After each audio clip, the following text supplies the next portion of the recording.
Last updated 0122, November 12, 2017. U.S. President Donald Trump and Russia's Vladimir Putin shake hands at the Asia-Pacific Economic Cooperation APEC summit dinner in Vietnam. Russian President Vladimir Putin has urged his counterpart in the U.S. to find time for a formal meeting to talk through a crisis in relations between the two countries, calling a U.S. investigation into Russian election meddling nonsense. The comments came after U.S. President Donald Trump ducked out of holding a formal meeting at the Asia-Pacific Economic Cooperation Summit in Vietnam, allowing only a brief talk on the sidelines. Despite the snub, Putin said he has a good rapport with Trump. "It's important that we find an opportunity, with our teams, to sit down at the level of presidents and talk through our complex relations," Putin told reporters at APEC in Da Nang. Russian President Vladimir Putin and U.S. President Donald Trump spoke briefly at the APEC summit in Vietnam, but Putin says he needs formal talks. "Our relations are still in crisis. Russia is ready to turn the page and move on." Read more. Trump delivers roaring America First speech when Jacinda Ardern met Donald Trump. Putin shake hands at APEC dinner. The mood seems light as U.S. President Donald Trump and Russian President Vladimir Putin talk during a break at the APEC summit in Da Nang, Vietnam. During their brief encounter, the pair agreed on the need for a political solution to Syria's conflict.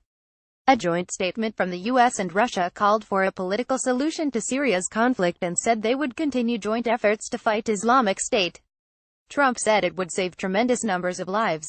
"We did it very quickly," Trump told reporters aboard Air Force One after leaving the APEC summit in the resort of Da Nang for Hanoi, Vietnam's capital. U.S. President Donald Trump says Russian President Vladimir Putin again denied interfering in the 2016 U.S. presidential election, and that he believed him. "We seem to have a very good feeling for each other, a good relationship considering we don't know each other well." Speaking after their meeting, Putin described Trump as a well-mannered person and comfortable to deal with. "We know each other little, but the U.S. president is highly civil in his behavior, friendly. We have a normal dialogue, but unfortunately little time," he said. Sign up for the latest news from Trump's America. Scheduling and unspecified protocol issues were to blame for the fact that a mooted sit-down meeting did not happen in Da Nang, he said.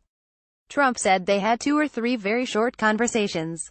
They were seen chatting amicably as they walked to the position where the traditional APEC summit photo was being taken at a viewpoint looking over the South China Sea.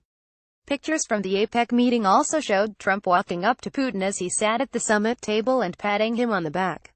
They also shook hands at the summit dinner on Friday evening Saturday NZ time. The Kremlin had said only on one meeting ahead of the summit.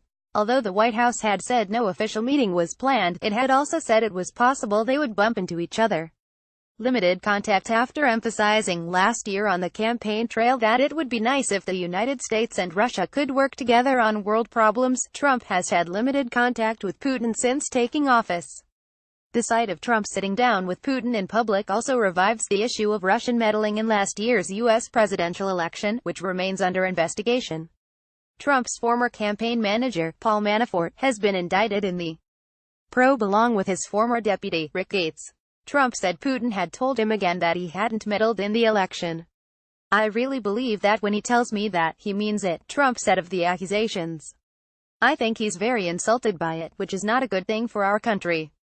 It would be a great thing to have a good relationship with Russia," Trump said. "He could really help us in North Korea," Trump said. "If Russia helped us, in addition to China, that problem would go away a lot faster." The Kremlin said the statement on Syria was coordinated by Russian Foreign Minister Sergei Lavrov and U.S. Secretary of State Rex Tillerson especially for the meeting in Da Nang. With Islamic State having suffered losses in Syria and beyond, greater attention is turning to the broader conflict between President Bashar al-Assad's forces and rebel factions. They confirmed their commitment to Syria's sovereignty, independence and territorial integrity and called on all parties to the Syrian conflict to take an active part in the Geneva political process, it said. Bloomberg, Reuters.